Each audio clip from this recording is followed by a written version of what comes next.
and are not having any issues with your power.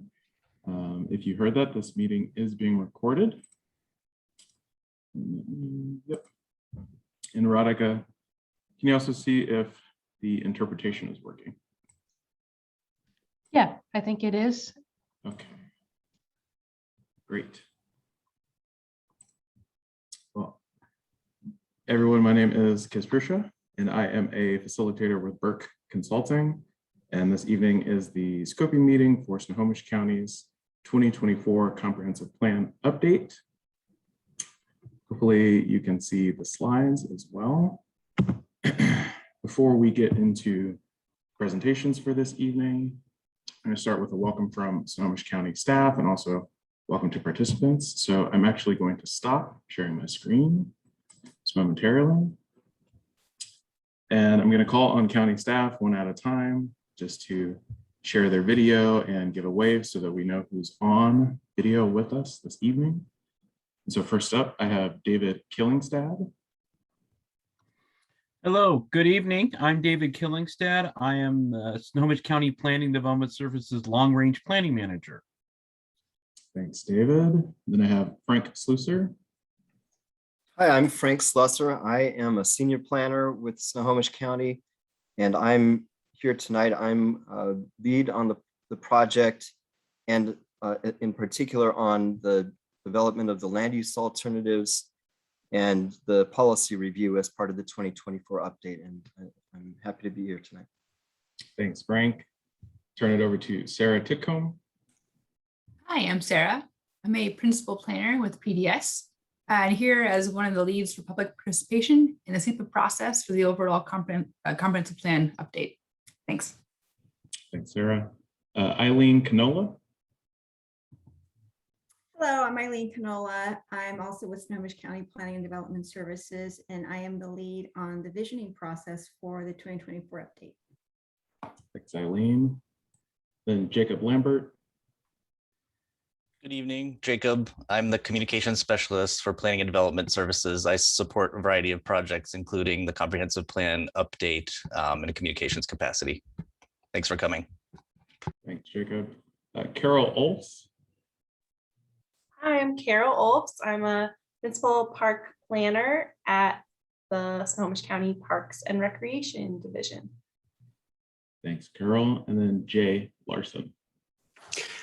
Hi, I'm Jay Larson. I'm the Transportation Planning Coordinator with Snohomish County Public Works and the lead on the Transportation Element Update. Thanks, Jay. And did I miss anyone from Snohomish County staff? Okay, great. I wanted to point out that interpretation is available in both Spanish and Korean. And then I also wanted to introduce my colleagues joining me tonight, Lisa Gruder with Burke Consulting, and then also Radhika Nair. Both Lisa and Radhika have different presentations for this evening that they will be leading. So thank you all for joining us. With that, pull back up the slides. Second. Okay, so we just covered the welcome from Snohomish County staff. And also again, welcome to participants. It looks like we have a total of, let's see, 14 participants on tonight. So that's great. Thank you all for being here. So why did we ask you to join us today? So this is the first of 2 meetings that Snohomish County is hosting. These are public meetings about the State Environmental Policy Act SEPA scoping process. There's a couple goals associated with these meetings, including learning more about the comprehensive plan update, the environmental impact statement process, and upcoming milestones. It's also an opportunity to stay involved, learn how you can provide comment related to key issues and concerns and the overall project.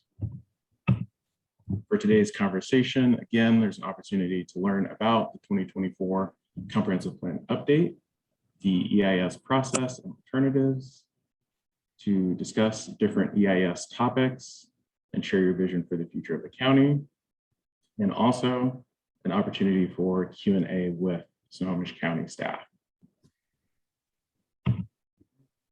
We have a few participation ground rules. that we like to set for our time together. And so on the screen, there is a set of acceptable behavior, things that we want to see people do, and then unacceptable behavior, behaviors that we don't want to see in our session and in our time together. So we're hoping that you can follow along with these ground rules.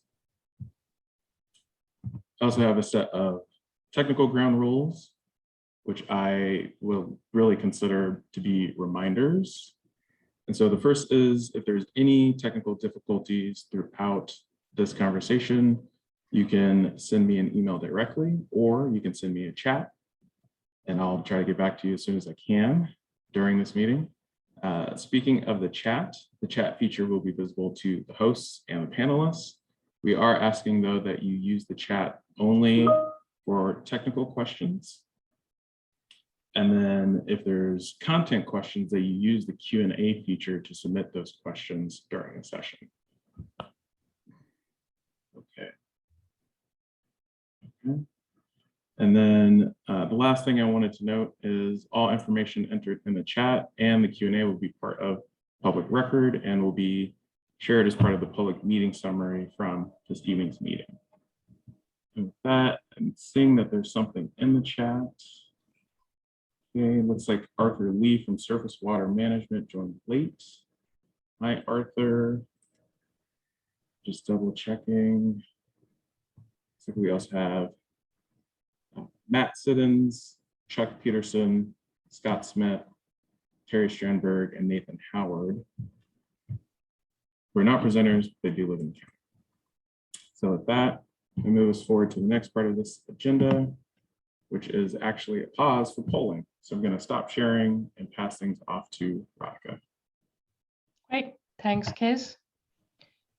And I'm going to share my screen, so give us a moment here while I get that up.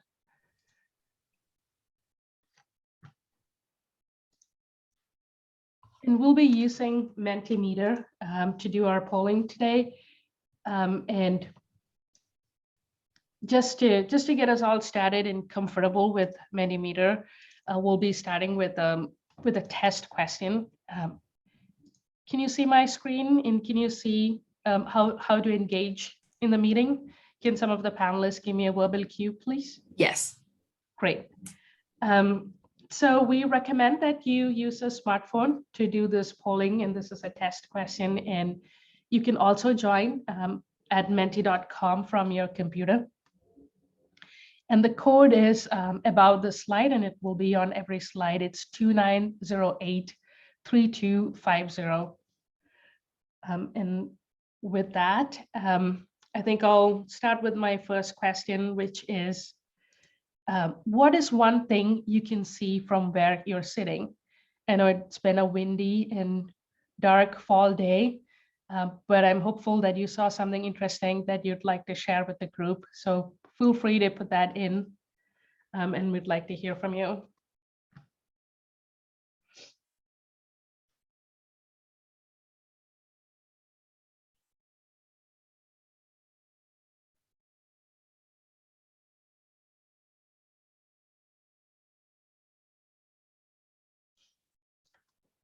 You're seeing a lot of puddles and a bird feeder, 2 little dogs.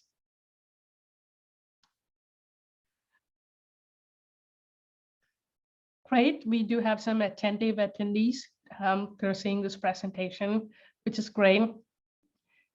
I'm just going to pause for a minute to make sure that we're hearing from more attendees and this poll feature is working and folks are feeling comfortable with Menti. I should say that following this test question, we're going to ask a few questions around demographics. And the goal of those questions is just to make sure that we understand who's here and get some ideas for how we can improve our outreach and engagement going forward. Those questions are optional. You don't have to participate, but we are grateful for any insights that you can share. Thank you all for playing. I do see that you're seeing a lot of windy, blowing trees and pictures and bird feeders, and also that Menti works.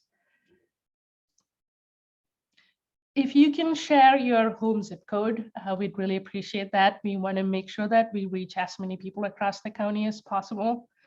and 98201.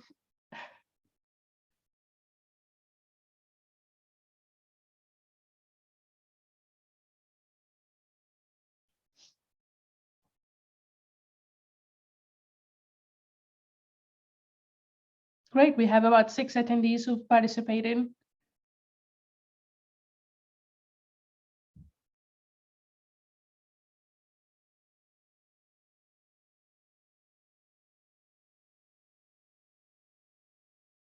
Great.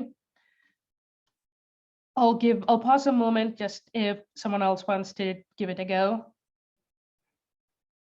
At this point, it looks like 98201 is a place from where a lot of attendees have come. Great, and then the next one is where I told you about the demographic questions. Again, just to reiterating that these are completely voluntary and optional.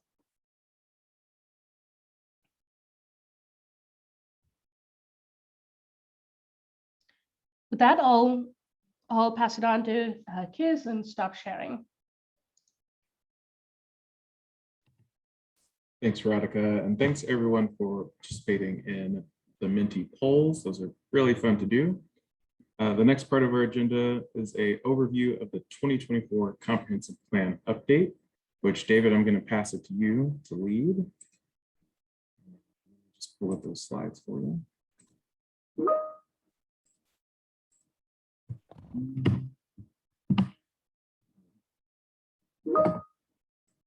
Thank you. So again, I'm David Killingstad. I'm the Long Range Planning Manager in Planning and Development Services. And I wanted to provide an overview of the 2024 Comprehensive Plan Update, of which the scoping is one part of the environmental review that we will be performing on changes to the comprehensive plan. We have a fairly tall task ahead of us in planning for the next 20 years worth of population and employment growth. On this slide, you can see in the second bullet, based on state and regional estimates, Snohomish County is anticipated to grow by just over another 300,000 people countywide between the year 2020 and 2044. So that's a large amount of population that will be moving in, and people who are here raising families in this county. And that includes not only the unincorporated parts of the county, but also the cities and towns and the rural parts of the county as well. This large amount of growth does present a lot of opportunities as well as challenges as we plan for that population. You will hear later in this presentation about some of the pieces that the scope of the environmental review will be looking at. Part of the comp plan update will be considering what cap facilities improvements will be needed, such as transportation and parks. We'll be considering changes in land use that may involve changes to density to accommodate more people, looking at opportunities to leverage major regional investments like light rail to build vibrant communities around those future light rail stations, as well as being mindful of the environmental needs that are out there, including considerations of climate change, fish, wildlife, and those amenities which we all find important and are part of the reason that we choose to live, work, and play in Snohomish County. Next slide. The comprehensive plan includes the following topical elements. We have a land use element, which is where we would find conversations about types of development, commercial, industrial, types of residential, single family, multiple family, and sort of how those different land uses are spread out in the unincorporated portions of the county. We have a transportation element that looks at both motorized and non-motorized facilities, so both cars and buses, as well as bicycles and walkers. Parks element provides a listing of needs and costs associated with both community, neighborhood, regional, and linear parks like regional trails. A housing element that looks at both affordable housing as well as for-profit housing provided by the private sector. A CAF facilities element that includes not only county provided facilities like solid waste and general government, but also non-county facilities like water and sewer.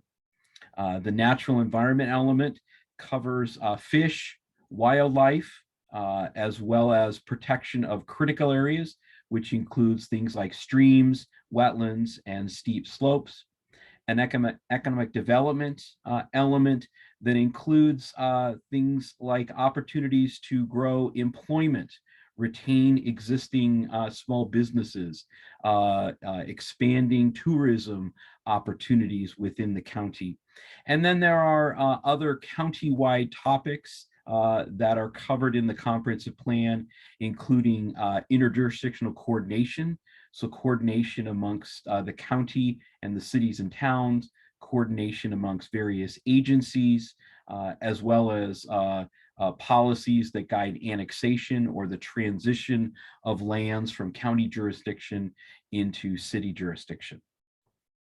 Don't know if there's another slide for my comments or if I'm handing it back. Oh, I'm handing it off to somebody else. Hope you're handing it off. And Thank you. this is a good time for a reminder that if you do have any questions about the content presented tonight, please enter those questions into the Q&A.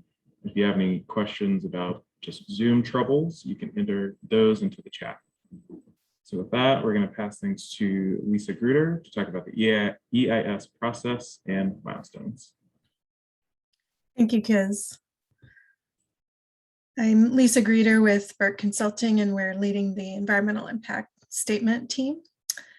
So first of all, we wanted to cover what is the purpose of an EIS or environmental impact statement. It is meant to provide information to the public and decision makers about what are the implications or effects of the proposed plans or projects. And we look at it from a range of natural environment topics and built environment topics that we'll share a bit later. It will, for each of the environmental topics, describe what are today's conditions.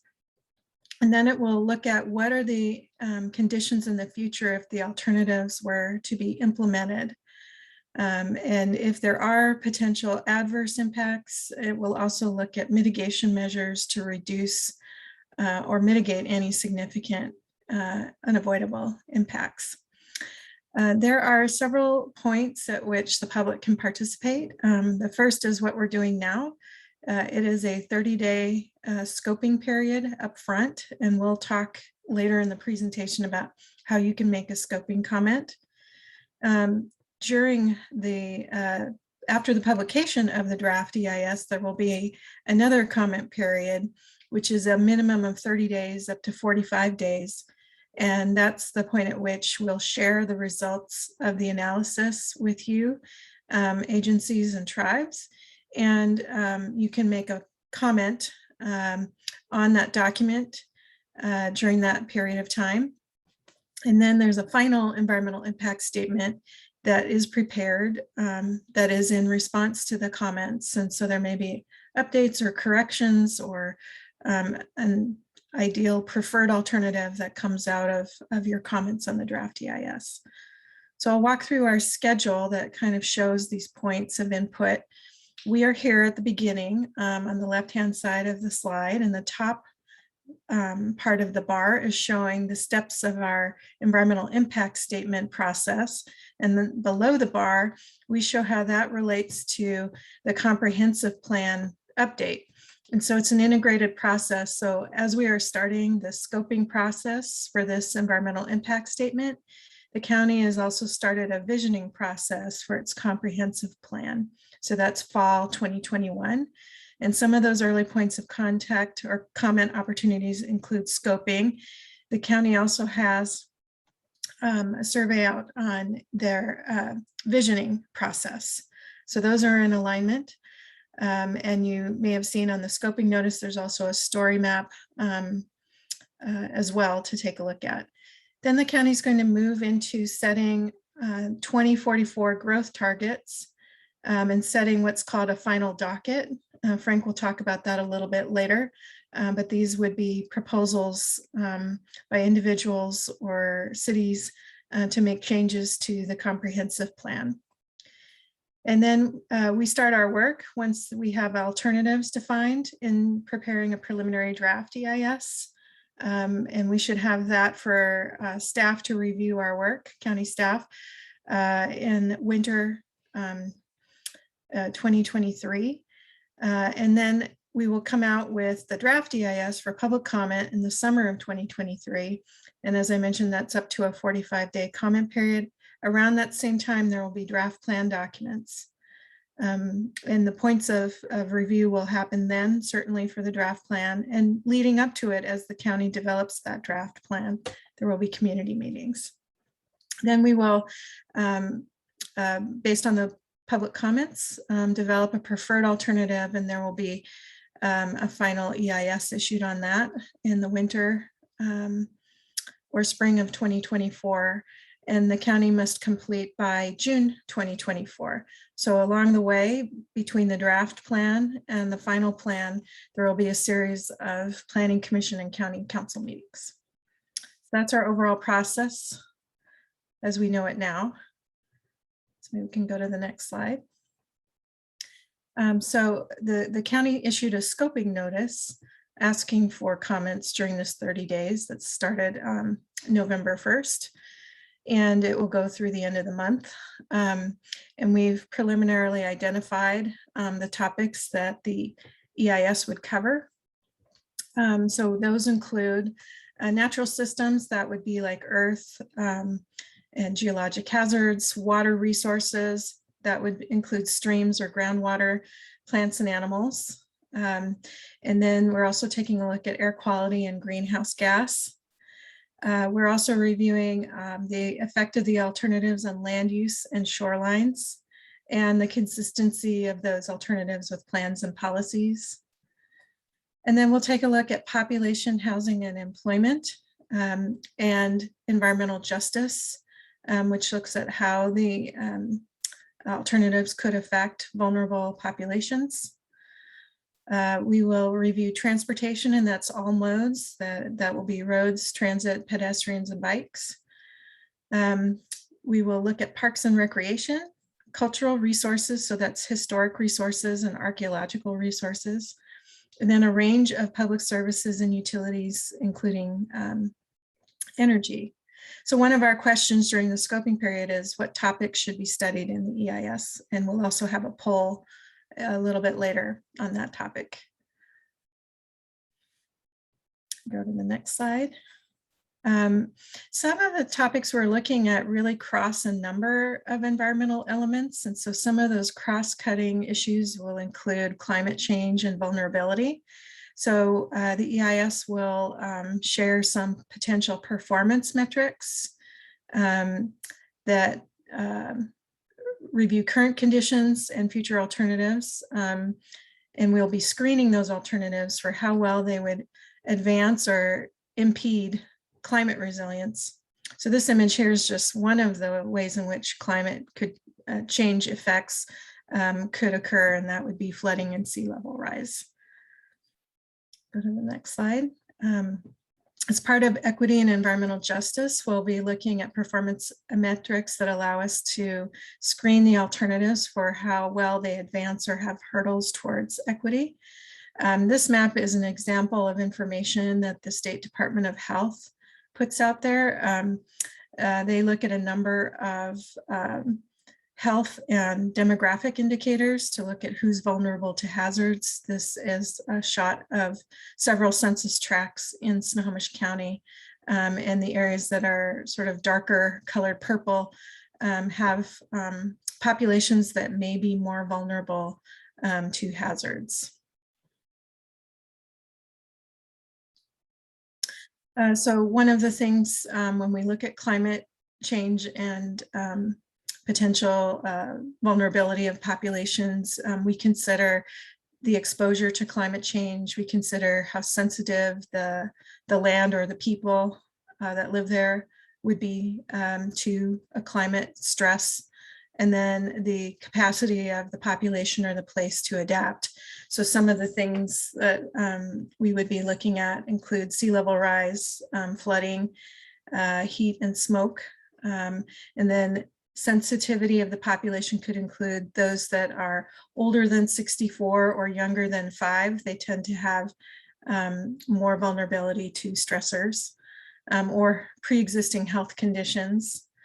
And then examples of what the capacity to adapt include are persons who speak English less than very well may have more hurdles to adapt in the case of an emergency, let's say, for evacuation.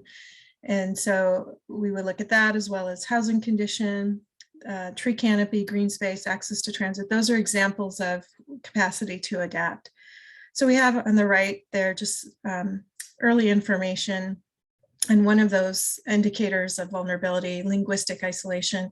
So those that speak a language other than English at home are in the orange there, and a subset of those folks may have more difficulty if they speak English less than very well. So we will be looking at a range of demographic factors and place factors when we look at who is vulnerable. I'll pass it off to Frank. Yep, thanks, Thank you, Lisa. So now I'd like to, this is Frank Slusser with Snohomish County. I'd like to speak to the draft land use alternatives that we have brought forward for comment. Under state law, we are required to have at least one no action alternative and 2 or more action alternatives as part of our planning process. And the goal here is to be able to test out the difference in the environmental impacts from different ways of accommodating growth. So the goal, the main difference between the land use alternatives is the way that growth is accommodated and then the way that we would serve that growth. So just a few of the considerations that go into thinking about the alternatives, and that perhaps could inform comments on the draft alternatives that we've brought forward. Like I say, we are required to have one alternative that's a no action alternative. So it's our existing plans, our existing zoning, and our existing regulations. It's not that that's necessarily the best approach to accommodating growth, but we are required to have a no action alternative to be able to compare some of the differences in the action alternatives to that no action alternative. Under our county policies, we are also required to have at least one alternative that includes the initial growth targets that are being still developed right now through Snohomish County tomorrow, and would be expected to be adopted by the county council before we start work on the environmental analysis. Those initial growth targets are expected to be consistent with the Vision 2050 regional plan that was adopted by through the Puget Sound Regional Council last year. So the process within Snohomish County of developing the initial growth targets, we are drawing on the direction in that Vision 2050 plan, and that the Vision 2050 plan is also a big consideration in thinking about how we have framed the draft land use alternatives. Another thing to think about as we develop these is making sure that there's adequate bookends. So the alternatives there should be a range of alternatives that we expect that the plan that we ultimately recommend and move forward with would be somewhere within those bookends, so that we can be sure that we would have tested the impacts that go along with those alternatives. One of the things that we have had to take into consideration is that while we do have the Vision 2050 regional plan that helps us guide how to plan for growth, under state law, we're required to be consistent with Growth Management Act forecasts that are produced by the Office of Financial Management, the State Office of Financial Management. And those are not expected to be released until late next year. So, but we feel that for our county, we need to get started with our planning process, and we can't necessarily wait until those come out. So the Vision 2050 allocation that we're using is one that is consistent with previous forecasts from the State Office of Financial Management, but there is the possibility that those forecasts, when they come out, that the medium forecast, that's the most expected one, could be different enough from the Vision 2050 projection that we need to reconsider the growth at the regional level. So we have tried to take that uncertainty into account as we thought about the draft land use alternatives that I'll be presenting, and how to account for that so that we could move forward with our project. The absolute requirement is that there's a range of growth projections that come from Office of Financial Management, a low and a high. But the medium projection is the one that for Snohomish County has in the past has been reliably accurate, more accurate than planning for a higher or low alternative. But there is that uncertainty that we are thinking about. For the draft alternatives, we are only focusing on differences in the unincorporated areas. So we do expect the city growth targets to be held constant, to be the same across all three alternatives, and it's just the unincorporated area where there's differences. And just a note to reiterate, these are draft alternatives. They can still be revised based on public comment. There are also details that will still need to be filled in as the county council makes decisions on the initial growth targets, and also on the final docket that that the county council needs to decide on which ones to move forward for analysis. So those are requests by individual property owners for changes in the future land use designation and zoning for their property, in some cases also for policy changes. And the deadline for submitting those was actually last fall, but the decision on which ones to carry forward, the county council is waiting until we have the growth target information and more feedback from the public before deciding which one of those to move forward. But we do expect to have decisions, we tentatively expect to have decisions on both the growth targets and on which of those property owner requests would be moving forward, and any other changes that the council may suggest to be included for consideration to have that decision by February.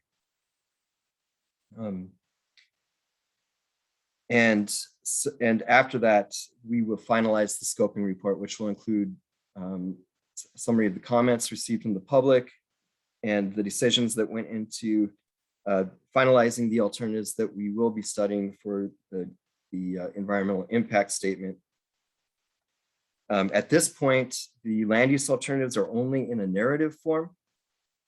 And so after we have that scoping report finalized, that is when we will go ahead and develop the maps that would match those. So the maps being the zoning, for example, the future land use designations that would correspond with the growth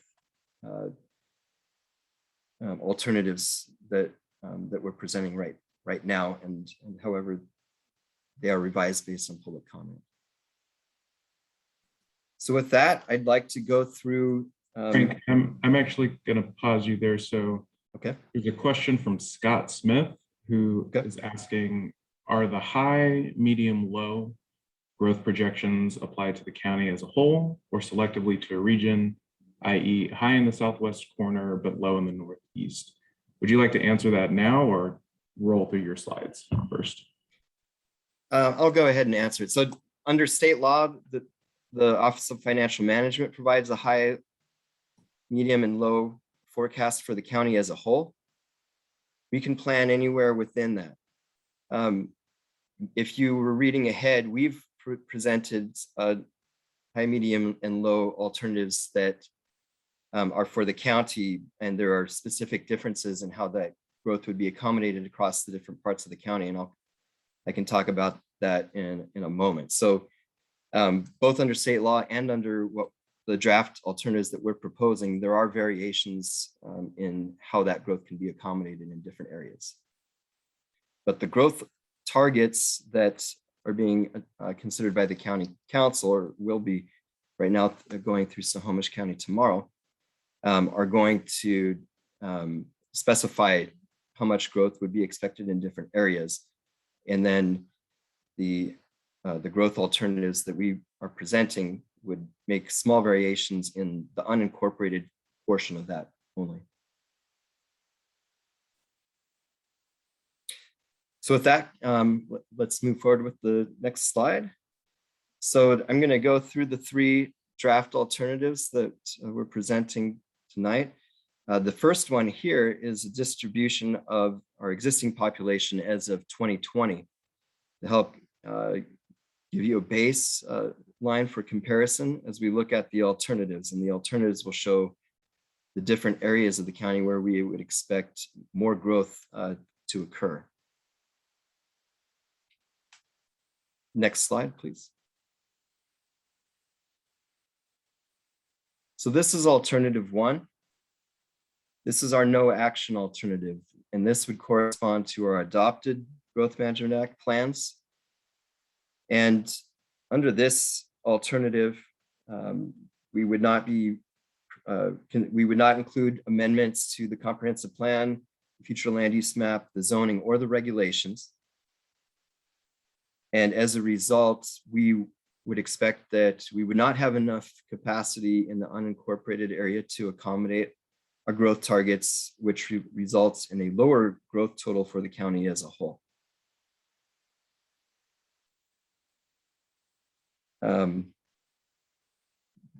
The growth pattern there would, the way that would work is that we would basically build out our existing capacity in certain portions of the county, in particular in the core of the southwest urban area in the county, with the area between Everett and Linwood, in between I-5 and State Route 99, where the light rail stations are expected to be built in the future.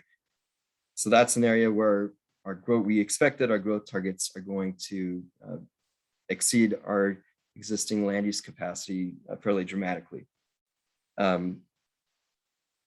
As a result, we also would expect more growth to occur in the rural area as a result of lack of capacity in the urban area, and also because our existing plan calls for up to 8.5% of population growth to be accommodated in the rural area. So this no action plan does, no action alternative would result in more growth occurring in rural areas outside of the urban areas than the other alternatives. It's assumed that the transportation network would be very similar to our adopted transportation element, but there could be some new projects included in the no action alternative in order to just accommodate the additional growth from 2035 to 2044. So that's a way that we would expect the transportation networks to be modeled for and to consider what the impacts are to the infrastructure. Next slide. So alternative 2 is our medium growth alternative. This alternative is expected to be consistent with the Vision 2050 growth allocations and the county adopted initial targets. Like I say, those are not adopted yet, but we do expect those to be consistent with the Vision 2050. So the key point of reference here will be the county adopted initial growth targets. Since we are required to have one alternative that models the initial growth targets, unless there is the possibility they could be different than what we expect right now, but assuming that they are consistent with Vision 2050, this is the alternative where those growth targets would be applied.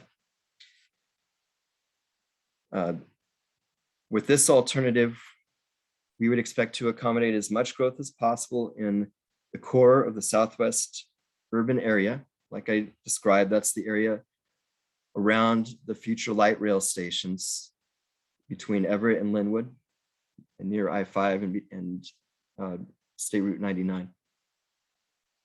We would also look at ways to encourage a larger variety of housing in existing single-family neighborhoods within the urban growth area to create more opportunities for home buyers that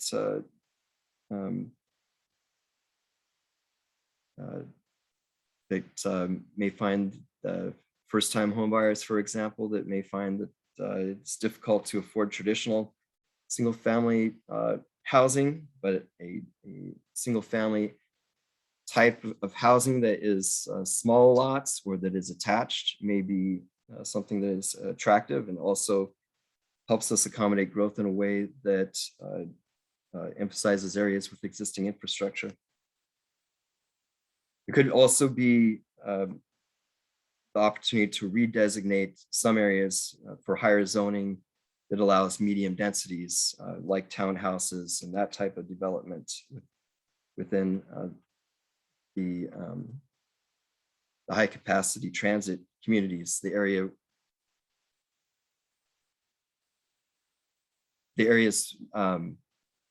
near the light rail stations and near other high capacity transit like bus rapid transit. On this alternative, the transportation network may include new roads that support growth to 2044.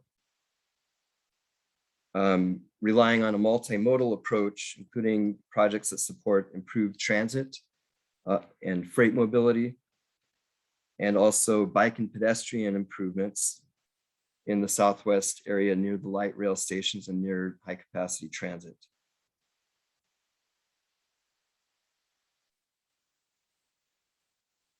And now I'd like to move to alternative 3. So alternative 3 is a higher growth alternative. It's in many ways would be very similar to alternative 2, but there would be an even larger share of growth in the urban core area near those future light rail stations. And this alternative would also factor in potential docket proposals that the council chooses to move forward for consideration. So those docket proposals, the growth associated with those UGA expansion areas would come with the higher population total. Like the other alternative, this alternative would also consider increasing capacity around the light rail stations, encouraging a larger variety of housing types within single-family neighborhoods, looking for opportunities to redesignate and rezone some low-density residential areas to medium density to create more ownership housing opportunities than exist right now within the existing UGA.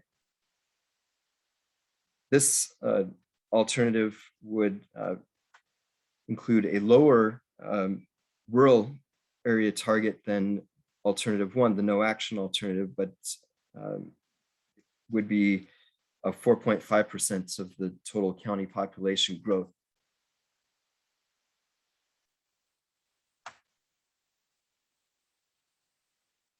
As far as the transportation network, like alternative 2, this alternative would include new projects supporting growth to 2044, relying on a multimodal approach and bike pedestrian improvements in the existing urban area.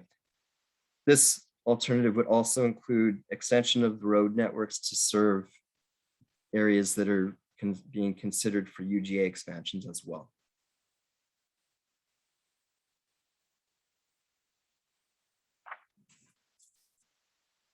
So that concludes my description of the land use alternatives. Again, these are draft alternatives, and we will be looking to the public comments and the additional information from the county council before we finalize those and issue a scoping report next March that identifies the final versions of the 3 land use alternatives.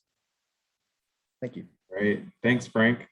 Good explanation of all those different alternatives there. The next part of our agenda is a key topics discussion. And we're going to use Menti again, which is an interactive online tool. And this portion of the agenda will serve 2 purposes. 1, to give us the benefit of hearing in more detail about your vision for the future of the county. And 2, to help us develop alternatives that reflect your key desires, concerns, and hopes. So I'm going to stop sharing my screen, and Radhika is going to share hers. Great. I see that a lot of folks have answered the question already, but we wanted to start from strengths first and hear what makes your community special and what is important to you as the county grows. Please share your quick thoughts and short answers on this. There are ongoing opportunities to comment on visioning, and we'll share that link as well, but really excited to hear some of your succinct thoughts on what makes your community special and what's important to you as the county grows.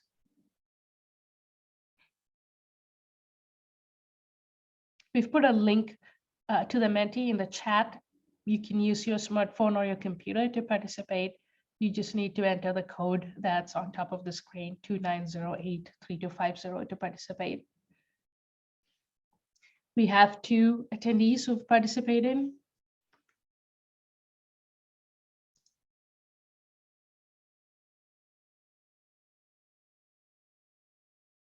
And some of these we're really excited to see is completely aligned with where the county is going in terms of addressing climate change, looking at mass transit, looking at quality of life, housing close to amenities.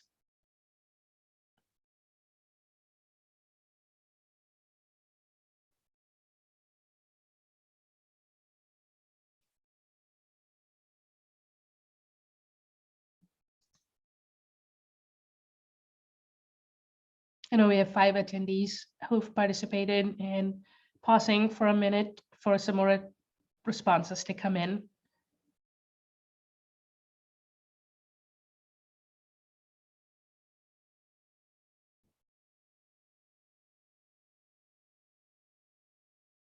I see the theme of preserving natural areas and addressing climate change is on top of mind for most people.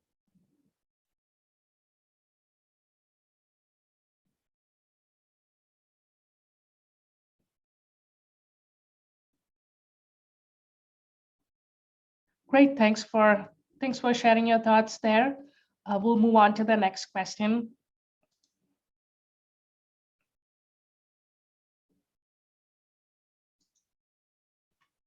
And this one is about what you value most about living in Snohomish County. And feel free to share your thoughts here as well.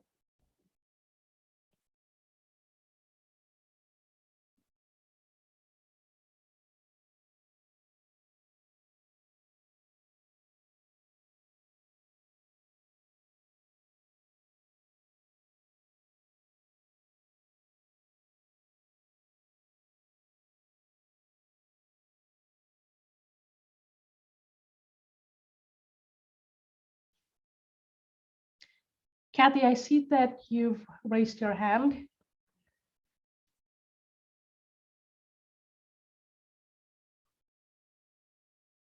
you have a question?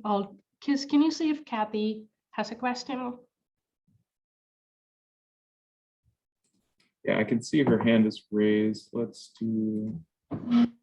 Hi, Kathy. Do you have a question that you wanted to ask?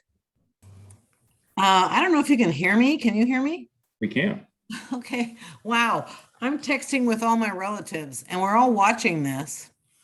And I think we're having a hard time kind of following along and feeling like it's relevant, which, might be fine. We are a property owner in unincorporated Snohomish County, right on the other side of the urban growth line.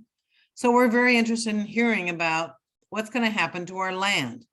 We want zoning changes, and I'm hoping to hear that. And I'm not hearing a lot of that. So is this the right forum, or should we be going somewhere else? Yeah, thanks, Kathy. I'm going to ask Frank or David to kind of respond to that one.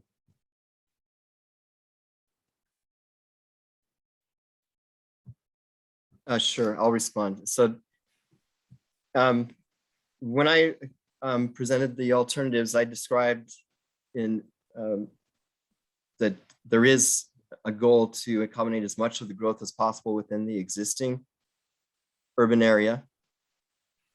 And those three land use alternatives right now are draft.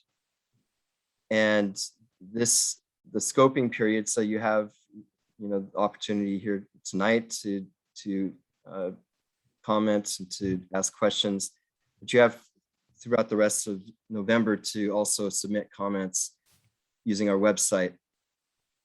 And if you have a feeling that you are in an area that's where you feel there should be growth or there shouldn't be growth, that is definitely the kind of comment that you should submit related to the alternatives.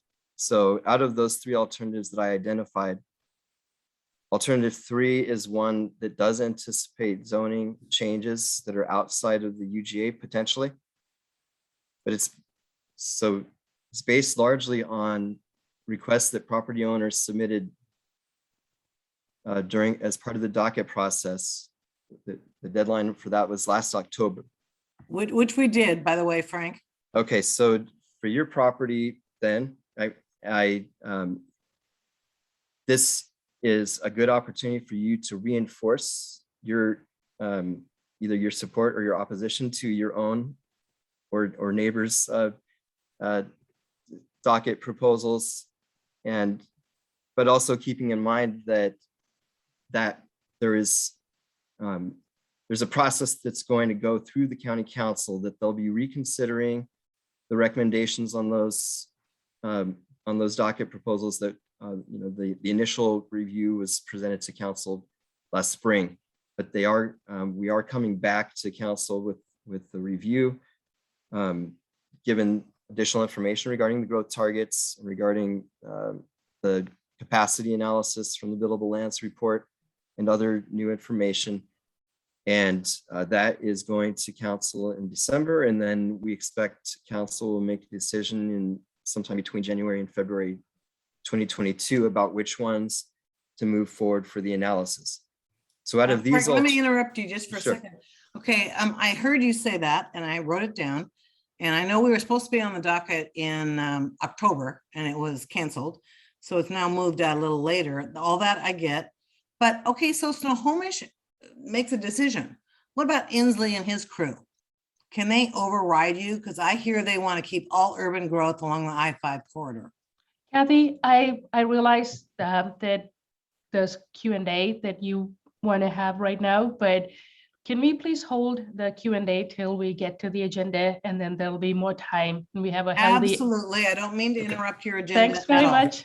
Thanks very much. Please hold your questions. We'll get to you. We have a healthy amount of time built in for Q&A, and that'll be a time when we can have a discussion. Thanks very much. All right, thanks. Sorry to interrupt. No problem.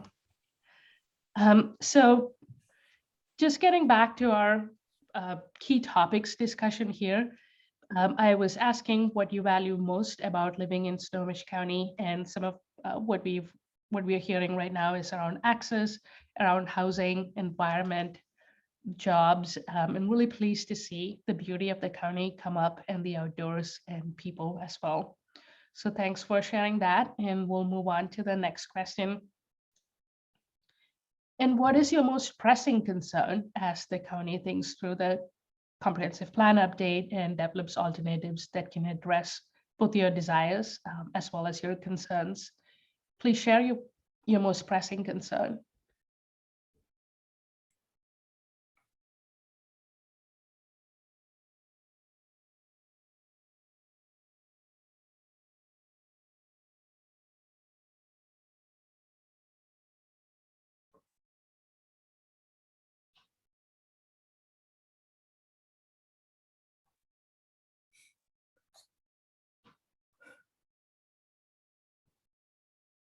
Traffic and affordable housing.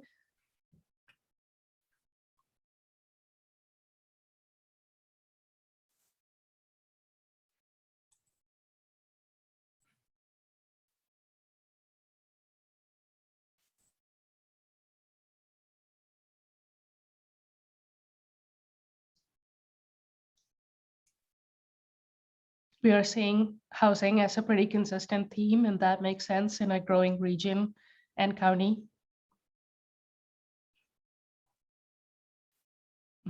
Infrastructure.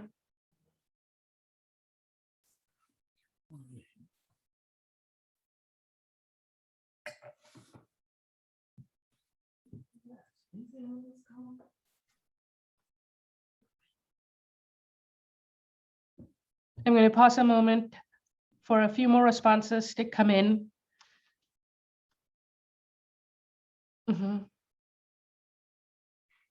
Some of these are really good questions that we can address in the Q&A as well. Potential changes to the UGA and how we stay engaged and updated. That's a great question. We plan to address that in Q&A for sure.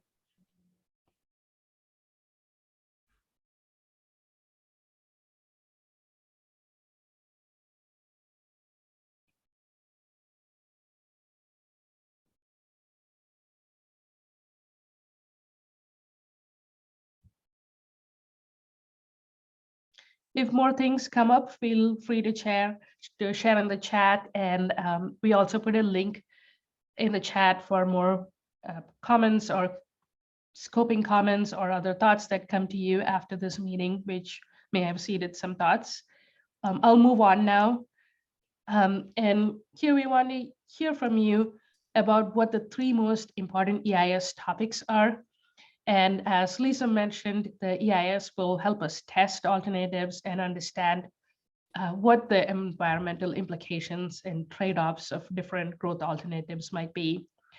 And wow, okay, I was going to invite Lisa to talk a little bit about each of these topics, but I see that some of you already know which are the 3 most important EIS topics. But Lisa, could you just walk us through the different options on the table? Sure. So natural environment would include things like earth, water, plants and animals. Air quality will also include greenhouse gas. And then we have land use that will cover also shorelines as well as policies. And then we have population, demographics, housing and jobs.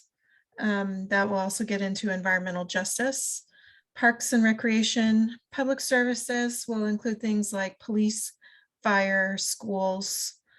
And then we have capital facilities and utilities. That'll include things like water, sewer, stormwater, energy, and then transportation, which will be all modes. So cars, bikes, pedestrians, transit. Great, thanks, Lisa. And I see that transportation is definitely top of mind for a lot of our attendees today. And then natural environment and land use go hand in hand, and they're not far behind, which tracks with what you've been saying about your most pressing concerns and the topics that you're most interested in as well.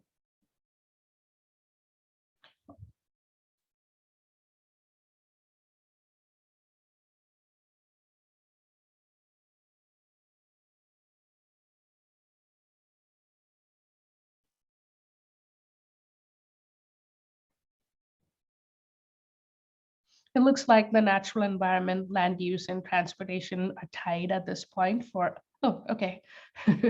Transportation is top of mind for folks, but you can't talk about transportation without talking about land use and the natural environment. So it's good to see interest in topics across the board, but certainly some high level of interest in transportation and the natural environment and the balance of both of those things. And can you share more about the topics that are most important to you? Transportation, as Lisa talked through, is a broad topic, and so is land use, and so is natural environment. And this is your opportunity to share some more about these topics that are really important to you. And you don't have to confine yourself to the top topics, but if there are other ones that you'd like to share about, please share a bit more about that.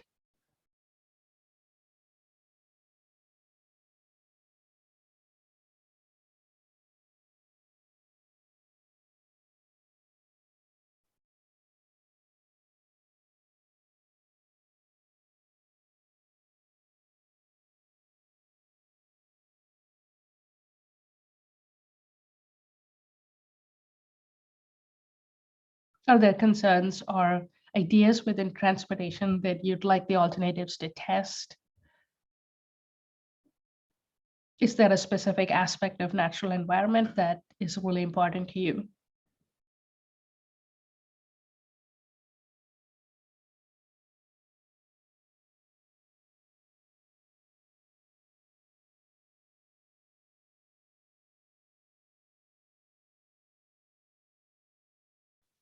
It sounds like folks would like to move on and are feeling pretty good about the broad topics. Okay, I think there's some interest in hearing about how we might concentrate the majority of new growth near high capacity transit or around transit.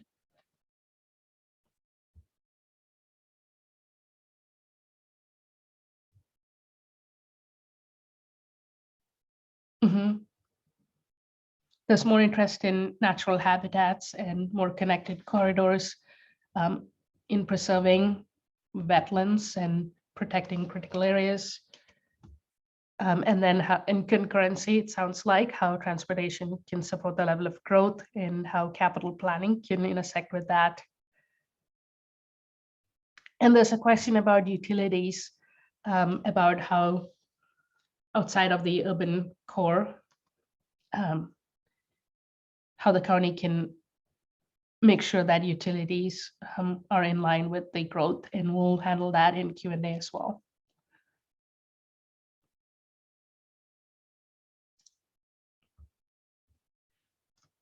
And we wanted to get a little bit more deeper dive into some of the things that we can include in the EIS. And so just looking at things about living and working in the county, and you look at the growth alternatives, what is most important to you? Some options on the table are creating mixed use centers with access to transit and transportation.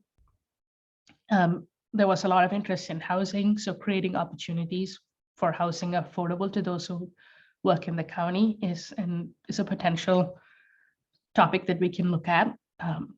Providing for a thriving economy and for entrepreneurship, a place for growing businesses is something we can look at. Inclusivity and making sure that we're addressing equity is something else. Having more choice in the housing units is another topic that we can look at that can address quality of life in the county. And resilience and adapting to climate change is definitely a topic that it sounds like this group is really interested in. That's something we can look at.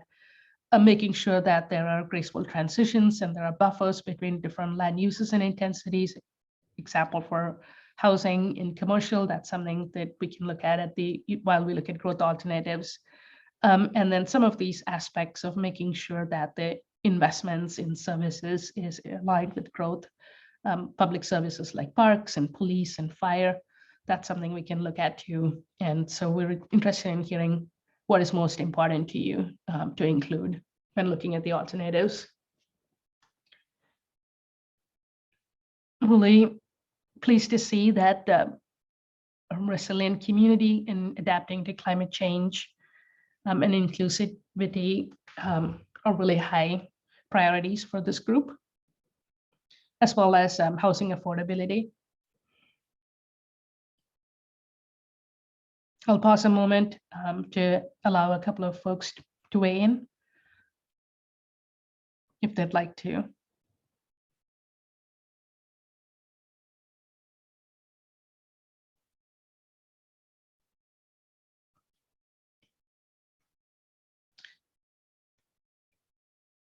Thanks for your feedback, and we'll keep moving. And it sounded like transportation is really important to the group. And we want to hear a bit more about that because it's a broad topic. And what aspects of getting around about transportation should we consider when we develop growth alternatives? And we're asking that you choose your top two. Some options on the table are creating more walking and biking opportunities, more multimodal opportunities. Another one is to limit roadway congestion, which is a typical GMA topic that we look at. Creating better access to transit, providing more road connections, reducing greenhouse gas emissions from transportation, which is related to climate change, which two are rise to the top for you when we think about developing growth alternatives. Sounds like limiting roadway congestion, creating better access to transit. Both of those are linked for sure.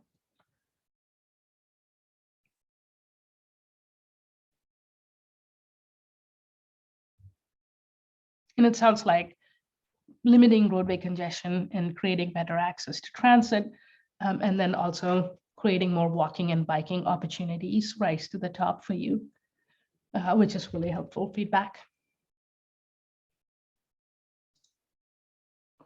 With that, we'd like to stop the interactive polling piece of the agenda and move to good old-fashioned Q&A. And I know some of our options today actually raised questions, and we'll have a chance to raise those as questions to panelists as well.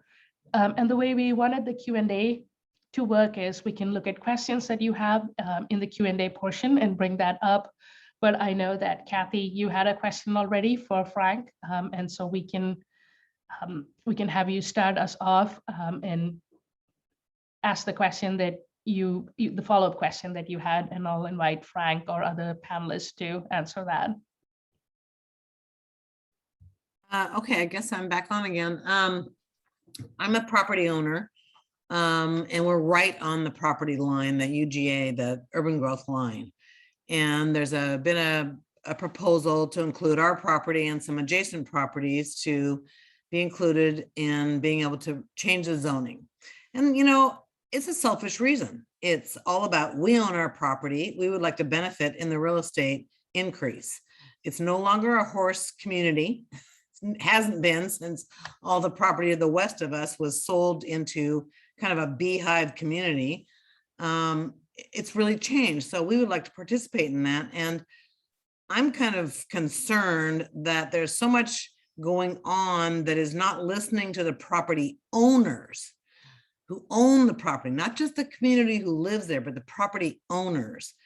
We would like to see that somebody's listening to us about moving that line. And I know there's a lot of people that talk about it in the community, but I don't know what's really being heard at the Snohomish side. And then I'm concerned that Snohomish County is being overridden by Inslee and the state government. So that's kind of what I'd like you to talk about. I don't know if that's too sensitive or not. So this is Frank Slusser with Snohomish County again. So let me kind of pick up where I left off with before. We are constrained by state law, and we are constrained by regional planning that is done by Puget Sound Regional Council that we participate in that as a government, but with a lot of other people throughout the region. But there is a lot of power at the local level under the Growth Management Act for us to decide how to plan for growth as long as we're fitting within the state law. Governor Inslee doesn't have a direct hand in our plan, so it is a local plan, and the scoping process and the visioning process that we're working on today is one of the right formats for you to comment on. Since you do have a docket proposal in, it was submitted to council through the formal process, then you're also going to want to follow along with the county council. You know, we do take into account the views of property owners, but we're also look at all of the other goals under the Growth Management Act to consider the impacts for the environment, the costs for the infrastructure. So there's a variety of things that are going to go into the considerations, both in terms of the council, whether they move a particular docket proposal forward, and also as we move forward with the analysis and then deciding on a preferred alternative later on in the 2024 update process that would be balanced with that. So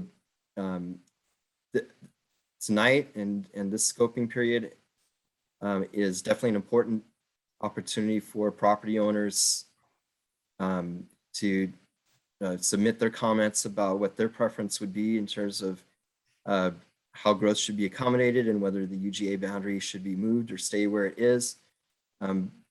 But also being, staying engaged with the process throughout is going to be important for property owners and also for people that have other concerns like the environment or the infrastructure to be able to weigh in. So I heard you say February, there's some sort of decision? So we're thinking this is all tentative because we can't presume to know when the council will take action on particular things, but the expectation is that in January or February is when they'll make decisions that that will be able to finalize these three alternatives.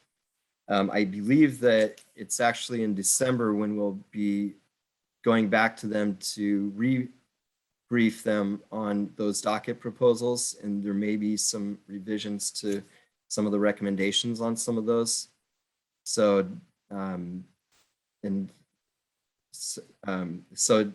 it's there's definitely a consideration for those docket proposals that people have submitted to consider them and to consider whether they fit with alternative 3 or with the comprehensive plan growth allocations more generally. Okay, and the webinar that's next week, the 15th, is it a reiteration or is it a different thing?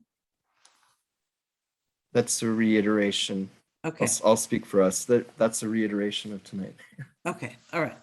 Thank you very much. Thanks, Kathy.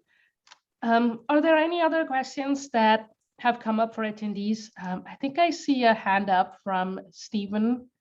Do you want to ask your question to the panelists? Yes, hello. Can you hear me all right? Yeah. Thanks so much. There was just a report today that they're expecting the temperature on Earth to rise 2.4 degrees, which would be catastrophic. And I want to say about the planning of 2024 that it cannot be just a little change in the way that planning takes place. It has to be a radical change because the environment cannot take the kind of things that we're doing to the land here. I take the example of Echo Park, a project on the border of Briar and unincorporated Snohomish County. And they're an area with quite a few trees and bird life and other kinds of life was scraped right down to the ground over many acres. I don't know how many acres are involved in the project. The scraping of land down to the ground creates a situation where all life, insect life, bird life, and all life is wiped out in that particular area. As we see the area of Snohomish County being built over by large construction projects, large housing projects, we are decimating the environment that we live in, and we cannot just continue in the way that we have to this point. That the fact that we are a county in a state in the United States, each county is contributing to the facts of climate change, and we cannot just continue in the same way where we are eliminating tracts, large tracts of land where life cannot be sustained, where animal life cannot be sustained, where trees are taken down, and the lack of trees contributes to the ongoing process of climate change. So these are things that concern me, and I don't think that incremental change will be the way to go with the new plan in 2024. I believe that a rethinking is necessary to treat the entire county as an environment, not just the parks that we have set aside, but to treat all of our area as a place to prevent as best we can climate change, and to allow the wildlife that lives within the county to continue. Thank you.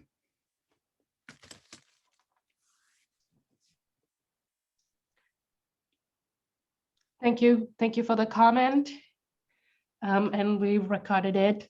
Thanks for making time to attend the meeting as well. Did any of the panelists want to respond? Or should we move on to some other questions that have come up?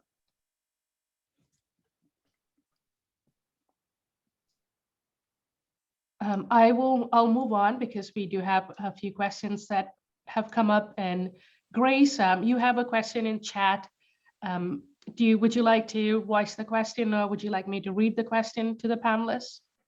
Can you hear me? Yeah. Okay, so I was a little confused about the numbers.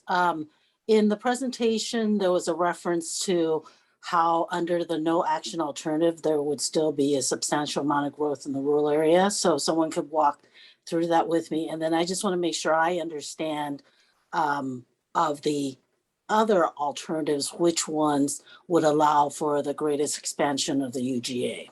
Thank you. Thanks, Grace. And I invite Frank to take a shot at that. And Jay, if there's something that you'd like to add, please feel free. Okay, yeah, so I'll start. Yes, let me just real quickly go through the rural allocations and 3 alternatives. So alternative 1, that the allocation would be 8.5% of the county population growth. So that's essentially, that's higher than the other alternatives. And that is essentially a continuation of the amount of growth that our current plan would allow in the rural area, in our current zoning. So the amounts of growth that we've seen in recent years, it would be very similar to that amount of growth in the rural area. In alternative 2, it's going to be consistent with whatever the growth targets that are adopted by the county council are. We expect those growth targets to be consistent with the Vision 2050 that calls for only 4.5% of the growth, so less than 8.5 under alternative 1. So 4.5% of the growth from 2017 to 2050. So the actual period that we're planning for is shorter than that. So the number could vary from 4.5% because it's that shorter period. But we would expect it to be very similar. So it's going to be whatever the growth targets that are adopted by the county council. So currently those growth targets would be actually a little bit less than 4.5% over the period from 2020 to 2044. And then alternative 3, which is a higher growth alternative for the county as a whole, it would be expected to accommodate 4.5% of the population growth within the rural area. Out of the three alternatives, alternative one, there would be no changes in the UGA because it's just the adopted plan. Alternative two, there may be minor adjustments to the UGA included in alternative two. Those have not necessarily been identified yet, but that is a possibility. But alternative three is the one where potentially if there are docket requests that the public has already submitted, that the council makes the decision to continue those forward, that would be included in alternative three. And there is also always the possibility that the council could identify some other amendments that they would like to consider that did not come through that public process. So alternative three is a higher growth alternative, and that higher growth is associated with both with higher growth around the light rail stations and also potential UGA expansion proposals that could be included in alternative three. So alternative three is the one that would allow for potentially largest UGA expansion out of the three alternatives.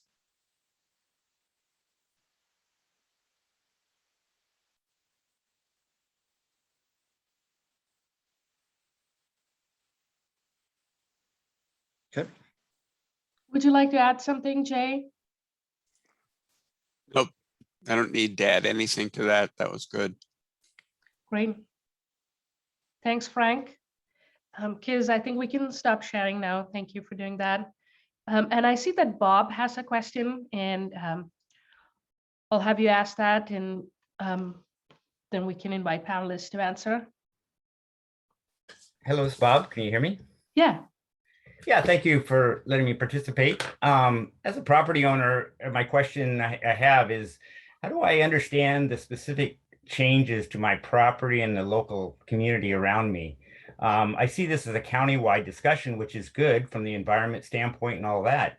But me as a property owner and not understanding all the county processes and such as the docket process and such, I feel a little bit overwhelmed, I'll say, as far as how do I collect all these different processes that are going together and understand in a whole what is going to occur in my community or specifically my property. And so my follow-on question is, will there be kind of more concentrated local or regional public events so someone can address a neighborhood or a region that say, hey, here's what we're considering in your region in detail, so the local neighborhoods and stuff can get in and discuss that versus the whole county, which obviously is a much wider question and process. So my mind is kind of wrapped around the whole county versus my own property, and I'm wrestling with both of those dimensions. Thank you. Thanks, Bob. And I'd like to invite Eileen and Sarah from the county to chime in for Bob's question. Sure, we can tag team and I'll start off here. I think that's a great question because it's a concern that I'm sure many individuals have. I think at this point we are focusing more on county-wide process because the EIS scoping process is looking at the impacts that could potentially occur at the county level. The different alternatives, we'll get into more of the details, but at this point we're looking at generally what are the impacts that are the topics that we should be looking at, and what are the potential mitigation measures to mitigate some of those negative impacts and enhance or expand those positive impacts. And so we want to know all about that and stuff at this time, because we're talking at that higher level versus the nitty gritty. At the same time, I know that we as a team would love to go in and talk to different communities on a more personal scale. So we can talk offline as well and maybe schedule different kinds of presentations to different HOAs or communities on a more local level. But there aren't any planned meetings beyond this county level coming up soon. And I would offer that at the regional level, like including the Puget Sound area, that the Puget Sound Regional Council is working on action items to help implement Vision 2050. And if you go to their website, I think it's psrc.org, they have opportunities for the public to engage in those in developing action items. So that might be helpful too on that larger regional scale. Thanks, Eileen. And thanks, Bob, for the great question. We do have another question from Scott. I know this came up during the Menti poll as well, and I'll let Scott ask the question, and I'll invite panelists to answer. Go ahead, Scott. All right, can you hear me? Yeah. All right. So this is a question of me professionally, not necessarily personally, but there are a lot of areas, including even around like the future light rail stations, where the critical factor in redevelopment or new development are the utilities. And a good example is like sewer. So if you don't have sewer, that's kind of a linchpin in developing those areas. So in the past, it's always been the case where basically the developer is reliant, the factor in building that sewer, which generates the development. But there are some areas where that's such a big undertaking that it's kind of beyond the scope of a normal developer. Is there any thought of kind of doing maybe just like some educational outreach to the utility agencies so they could consider doing something like a ULID or making it an agency project rather than just putting the burden and the responsibility all on the developers to kind of proactively stimulate growth in some of those areas or accommodate it? And the other good example is like if the UGA line moves, and that's going to be a whole other world because there's no infrastructure out there past the UGA line. And that's going to need to be addressed at some point as well. So I know sewer is just kind of one specialty one that's kind of my concern, but that also applies to other things like dry utilities. If you want, broadband out there, things like that. So just kind of what's the county's plan to kind of address the utility needs that goes along with growth? Thanks, Scott. That's a great question. I'm going to invite Lisa to answer some of the coordination with utilities, and I know Eileen and Frank, you might want to chime in on how you might engage with the public on the ULID and other pieces. So I'll have Lisa answer first. Yeah, on the technical side, there's two ways in which utilities will get addressed. The full range, water, sewer, stormwater, power. And that will be through the capital facilities plan update. It's one of the elements that the county will be addressing. And the county addresses both the services it provides and that special districts provides. And I'll put a link to the current capital facilities plan in the chat shortly, and you can see the range of subjects and special districts that are covered. So the county does engage with those districts in the preparation of that plan. The other way it gets addressed is through the alternatives analysis in the EIS. We will be working to provide a comparison of what the implications are to utilities and other capital facilities in that document, so you can see the different effects of the alternatives on the needs. And I think maybe Frank or Eileen can comment more on any other engagement efforts with the public and the special districts. Sure, this is Eileen Knoll with Snohomish County Planning and Development Services. So as part of the 2024 update, Lisa's right that the county is focusing a lot of the efforts on the capital facilities element as well as all the other elements of the comprehensive plan.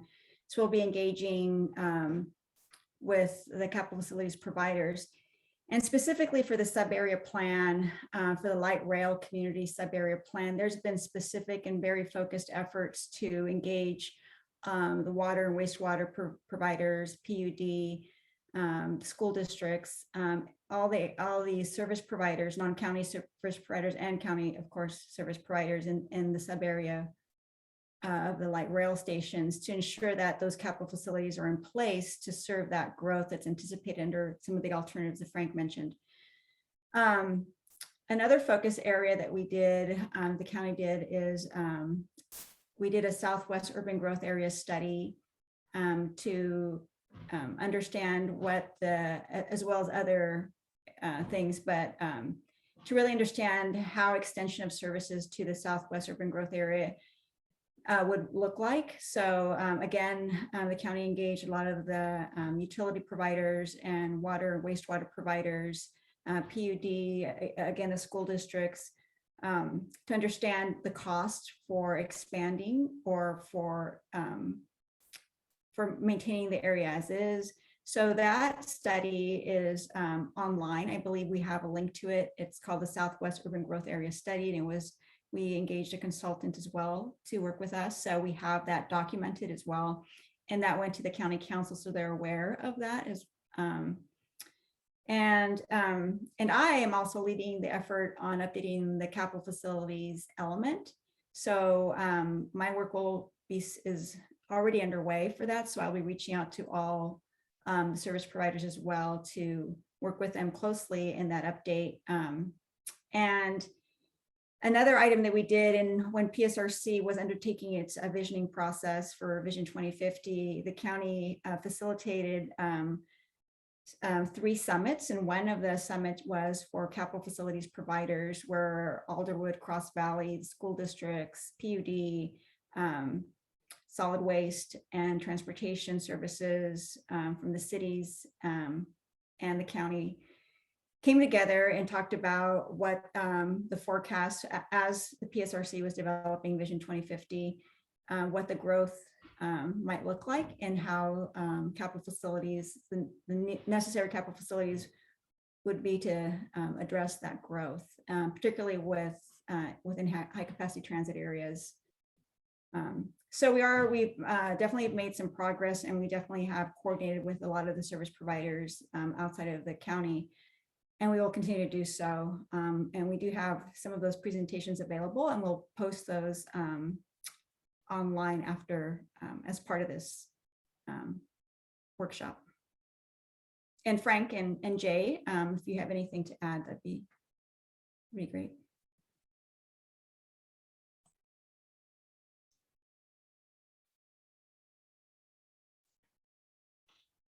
And it doesn't sound like there's more to add from Frank and Jay. We have one last question that's a clarification for Frank. It's about just a clarification about the percentages of rural growth in the different alternatives, and just in terms of whether the different percentages are related to the growth targets and what the absolute numbers are for rural growth in each alternative. And if you don't have the numbers handy, we can update the an FAQ document with those numbers as well, but want to give you a chance if you want to share that right now, Frank. Sure, thank you. So, the growth targets right now are kind of they're kind of a moving target, because the growth targets have not yet been adopted by, they haven't gone through the Snohomish County Tomorrow process and have not been adopted by the council. So we're describing the percent shares of the county-wide growth that we would expect under the different alternatives, but we haven't developed the actual numbers that go with them. So under alternative 1, it's 8.5% of the countywide growth, but we expect the countywide growth to be a little bit lower than in the other alternatives. But essentially, it's a continuation of our existing plan. So the expectation is there'd be similar amounts of growth continuing into the future. Alternative 2, the expectation is that alternative 2 is going to be consistent with the growth targets, the initial growth targets that get adopted by the council in the next couple months after it goes through the Snohomish County Tomorrow process. And so the expectation is that will be consistent with the Vision 2050. The Vision 2050 calls for the 4.5% allocation from 2017 to 2050. So our growth targets are based on that, being consistent with that. The period of time that we're looking at is 2020 to 2044. So it's a slightly different time period. Like I say, those initial growth targets have not yet been adopted. They're being considered by Snohomish County tomorrow. There are some draft targets that we did present to the Snohomish County Tomorrow steering committee October 27th, and they they'll be considering those again December 1st. So in terms of the actual number in the draft version that they're looking at could still change. That would call for roughly 10,000 population growth from 2020 to 2044 in the rural area. So that's not hard and fast because it still could change. There could be that the steering committee at Snohomish County tomorrow or the county council could choose to do something different than the draft numbers that they've been looking at. But that would be the amount of growth in alternative 2. And then alternative 3 again would be based on that 4.5% share, but it's of a higher growth allocation. So it could be a little bit larger amount than in alternative 2, but would be less than in alternative 1. So I hope that answers your question. When we release the scoping report in February that's expected next March. At that point, we would be able to identify what the growth targets are that we're using for each of the alternatives that will be studied in the EIS. But right now, we're just focusing on those percent shares.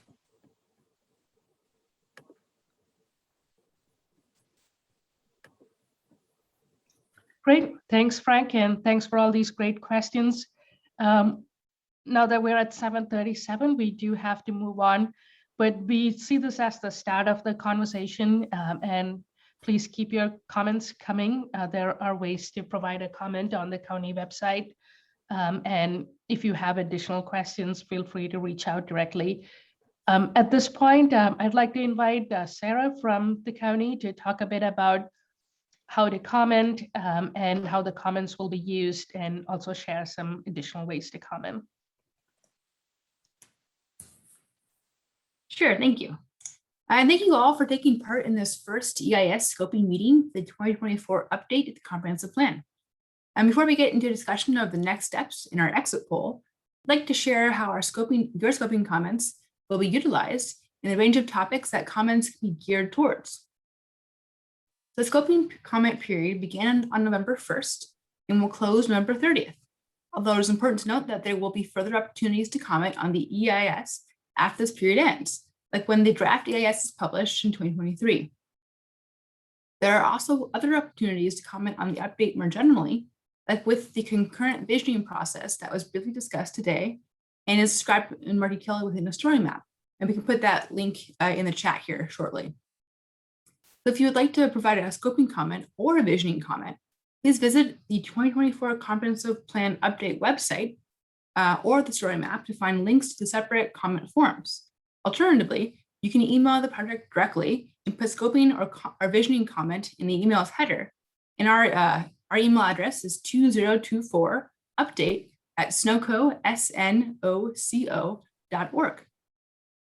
So all scoping comments will be collected, considered, and summarized and put into a scoping report published in early next year. This report will help to inform decision makers and shape the overall scope of the EIS. Therefore, the county is looking for comments that will help finalize the land use alternatives that we just heard about, which are meant to be different potential means of accommodating the growth that is forecasted for the county. Further, we're looking for public comments that will help focus the EIS on the most important environmental factors to consider, potential adverse impacts that may occur with the implementation of certain proposals, and the potential mitigation measures to reduce or avoid any negative impacts. Said in a different way, we know that growth is coming to Snohomish County. We know that we need to accommodate much of this growth within our urban growth areas. But what is the more fine-grained information that will help us consider all aspects of this growth? Like, where should it be focused? Is there a certain growth pattern or mixture that would be most beneficial? Next, what are some potential negative and positive environmental impacts to the certain growth patterns that you want to see or that you're currently seeing? And by environmental impacts, we typically mean those impacts to factors like air quality, soil, water resources, and wildlife, although we also want to hear from you about any environmental topics that we should consider and explore more fully within the EIS. With those potential impacts in mind, what are some methods to potentially mitigate the negative impacts and increase the potential positive impacts? Are there any probable impacts that we just can't mitigate for? These are also important to record and provide to elected officials so they can make decisions knowing the full context of their choices. Finally, do you have comments about the draft land alternatives that you heard about today?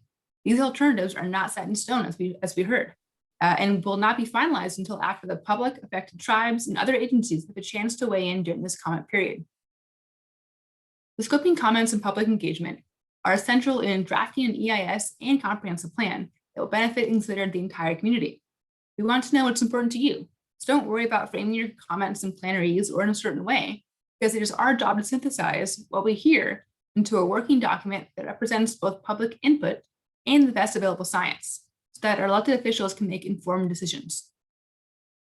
The goal of public participation for the 2024 update is to equitably and inclusively engage a diverse population, especially communities that have been historically underserved, so that the resulting plan is well-grounded in experiences and knowledge of the entire county. So please visit the 2024 Comprehensive Plan Update website to learn more about ways to comment and get involved in the process.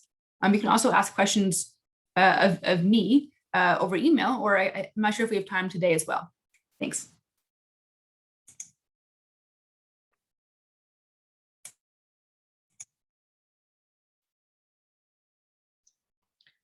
Thanks, Sarah. And then now Lisa will talk a bit about next steps. Great.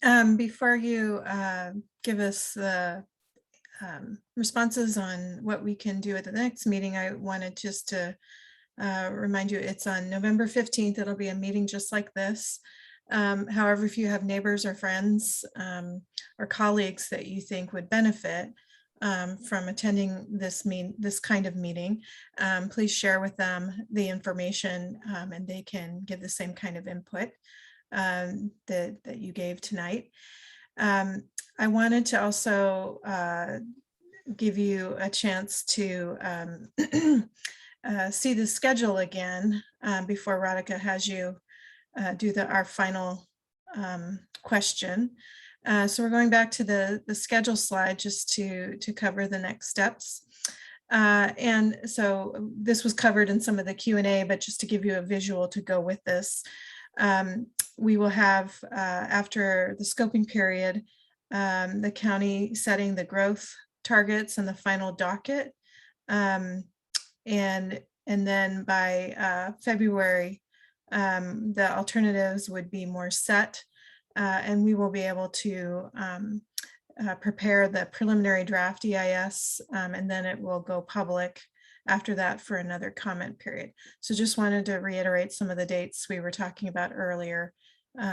Between now and February, and then after February into next year, we'll be doing our analysis of those alternatives. So Radhika, I think you might have that final question for people to answer in the poll. Yeah, so thank you to everyone for attending today's meeting. We are going to do more engagement, as Sarah, Eileen, and Lisa mentioned, and we're also having the same meeting with the same content on the 15th.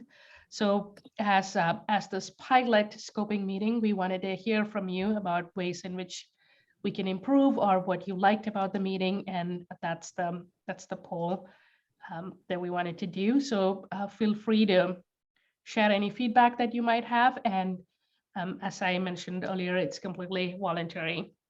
And after that, we'd also like to ask for your email address, and we won't be sharing that, just like the demographics. It's just for if you want to stay involved, if you want to stay updated, please give us your email address and we'll make sure that you hear from us.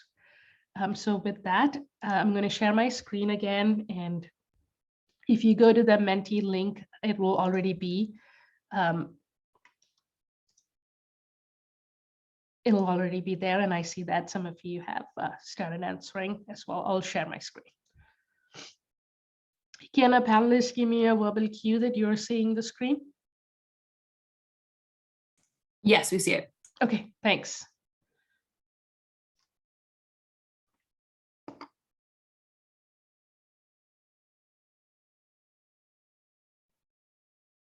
I'll just give it a minute for some feedback.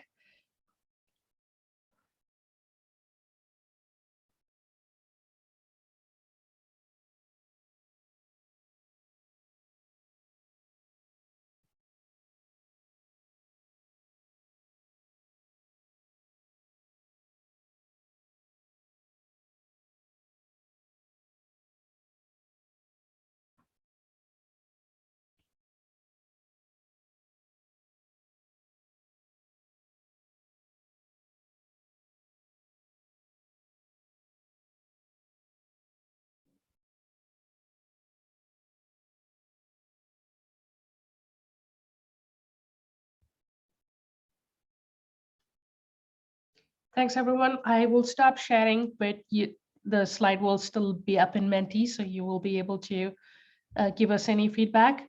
And the last poll that I have is just on your email, if you want to give us that, and I won't be sharing my screen for that portion. So I'll stop sharing right now. And thanks to everyone for attending. I know it was a stormy day. I myself lost power, and I assume that some of you may have as well. And we really appreciate that you came out here to talk about the EIS and the scoping. And thanks also to our panelists for being so patient and for providing that great presentation. Thanks, everyone. We'll keep the meeting open till 8 o'clock in case anyone wants to join to hear something. But if you are here from the beginning, feel free to sign off. Thanks.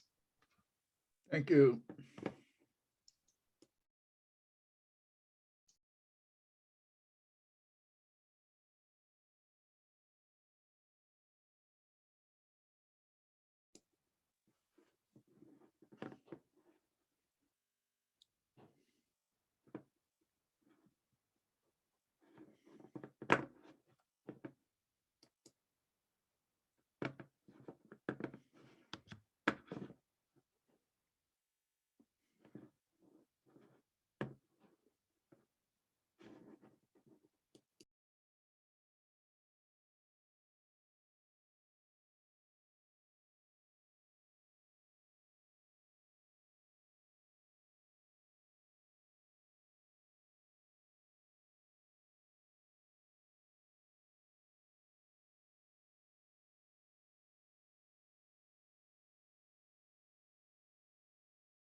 Hi, everyone. I'm going to stop the recording, but we can stay on the link in case anyone joins and has questions.